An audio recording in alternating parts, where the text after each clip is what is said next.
नमस्कार। आइए सुनते हैं मुंशी प्रेमचंद की लिखी कहानी परीक्षा। नादिर शाह की सेना ने दिल्ली में कत्लेआम कर रखा है। गलियों में खून की नदियां बह रही हैं। चारों तरफ हाहाकार मचा हुआ है। बाजार बंद है। दिल्ली के लोग घरों के द्वार बंद किए जान की खैर मना रहे हैं। किसी की जान सलामत नहीं है। कहीं घरों में आग लगी है, कहीं बाजार लूट रहे हैं। कोई किसी की फरियाद नहीं सुनता। रईसों की बेगमें महलों से निकाली जा रही हैं और उनकी बेहुरमती की जा रही है। ईरानी सिपाहियों की रक्त पिपासा किसी तरह नहीं बुझती। मानव हृदय की क्रूरता, कठोरता और पैशाचिकता अपना विकराल रूप धारण किए हुए है। इसी समय नादिर शाह ने बादशाही महल में प्रवेश किया। दिल्ली इन दिनों भोग विलास की केंद्र बनी हुई थी। सजावट और तकल्लुफ के सामानों से रईसों के भवन भरे रहते थे। स्त्रियों को बनाव श्रृंगार के अलावा कोई काम न था। पुरुषों को सुख भोग के सिवा और कोई चिंता न थी। राजनीति का स्थान शेर व शायरी ने ले लिया था। समस्त प्रांतों से धन खींच खींच कर दिल्ली आता था और पानी की भांति बहाया जाता था। वेश्याओं की चांदी थी। कहीं तीतरों के जोड़ होते थे, कहीं बटेर और बुलबुलों की पालियां ठनती थी। सारा नगर विलास निद्रा में मग्न था। नादिर शाह शाही महल में पहुंचा तो वहां का सामान देखकर उसकी आंखें खुली रह गई। उसका जन्म दरिद्र घर में हुआ था। उसका समस्त जीवन रणभूमि में ही कटा था।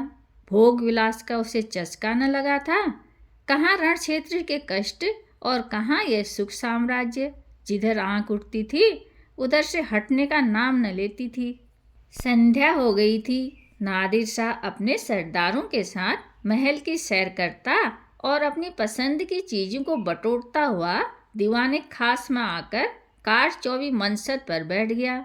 सरदारों को वहाँ से चले जाने का हुक्म दे दिया। अपने सब हथियार खोल कर रख दिए और महल में दरोगा को बुलाकर हुक्म दिया, मैं शाही बेगमों का नाच देखना चाहता हूँ। तुम इसी वक्त उनको सुंदर वस्त्राभूषणों से सजाकर मेरे सामने लाओ। खबरदार, जरा भी देर न हो। मैं उज्र उज्र या इनकार नहीं सुन सकता। दरोगा ने यह नादिर शाही हुक्म सुना तो होश उड़ गए। वह महिलाएं जिन पर कभी सूर्य की दृष्टि भी न पड़ी, कैसे इस मजलिस में आएंगी। नाचने का तो कहना ही क्या, शाही बेगमों का इतना अपमान कभी न हुआ था। हाँ नरपिशाच, दिल्ली को खून से रंगकर भी तेरा चित्त शांत नहीं हुआ। मगर नादिर शाह के सम्मुख एक भी शब्द जबान से निकालना अग्नि के मुख में कूदना था। सिर झुकाकर आदाब बजा लाया और आकर रनिवास में सब बेगमों को नादिर शाही हुक्म सुना दिया। उसके साथ ही यह इत्तिला भी दे दी कि जरा भी तामुल न हो। नादिर शाह कोई उज्र या हीला नहीं सुनेगा। शाही खानदान पर इतनी बड़ी विपत्ति कभी नहीं पड़ी। पर इस समय विजयी बादशाह की आज्ञा को शिरोधार्य करने के सिवा प्राण रक्षा का अन्य कोई उपाय नहीं था। बेगमों ने यह आज्ञा सुनी तो हत बुद्धि सी हो गई। सारे रनिवास में मातम छा गया। वह चहल पहल गायब हो गई। सैकड़ों हृदयों ने इस अत्याचारी के प्रति एक श्राप निकल गया। किसी ने आकाश की ओर सहायता याचक लोचन से देखा, किसी ने खुदा और रसूल का सुमिरन किया, पर ऐसी एक महिला भी न थी जिसकी निगाह कटार या तलवार की तरफ गई हो। यद्यपि उनमें से कितने ही बेगमों की नसों में राजपूतानियों का रक्त प्रवाहित हो रहा था, पर इंद्रिय लिप्सा ने जौहर की पुरानी आंख ठंडी कर दी थी। सुखभोग की लालसा आत्मसम्मान का सर्वनाश कर देती है।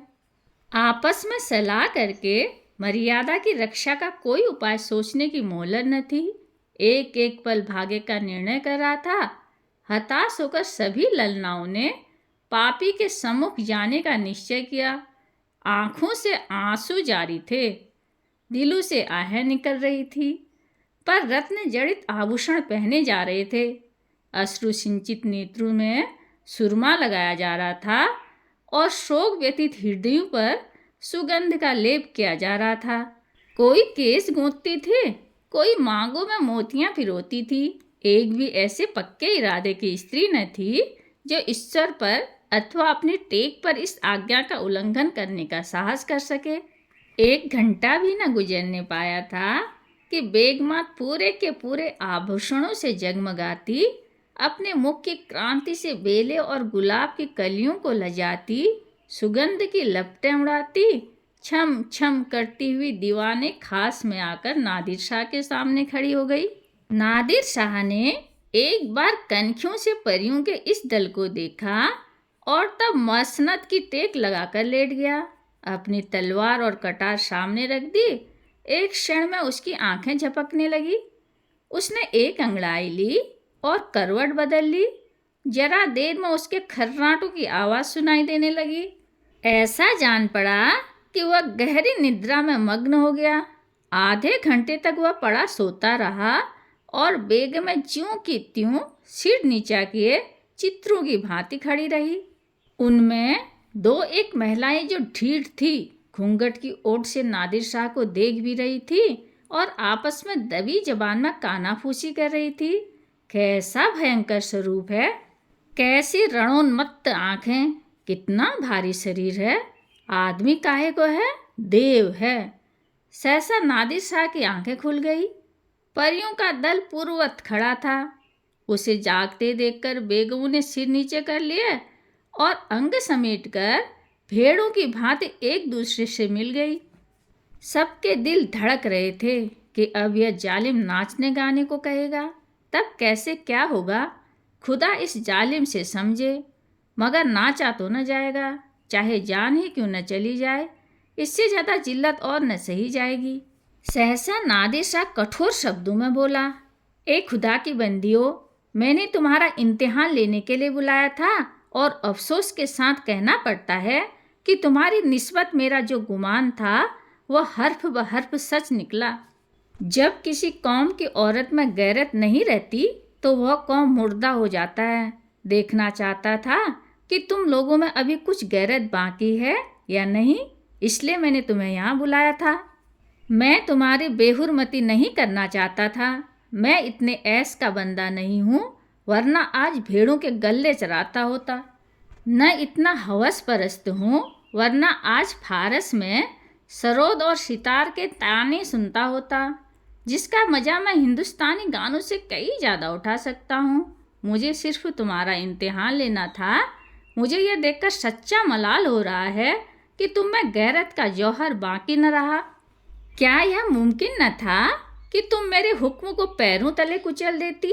जब तुम यहाँ आ गई तो मैंने तुम्हें एक और मौका दिया।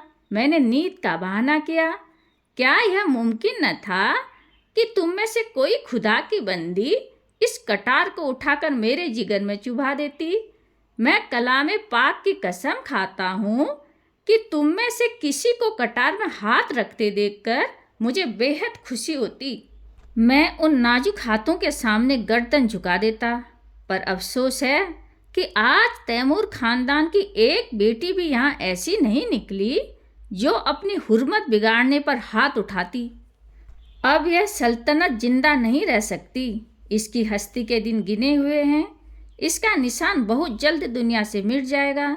तुम लोग जाओ और हो सके तो अब भी सल्तनत को बचाओ, वरना इसी तरह हवस की गुलामी करते हुए दुनिया से रुखसत हो जाओगी। कहानी सुनने के लिए धन्यवाद।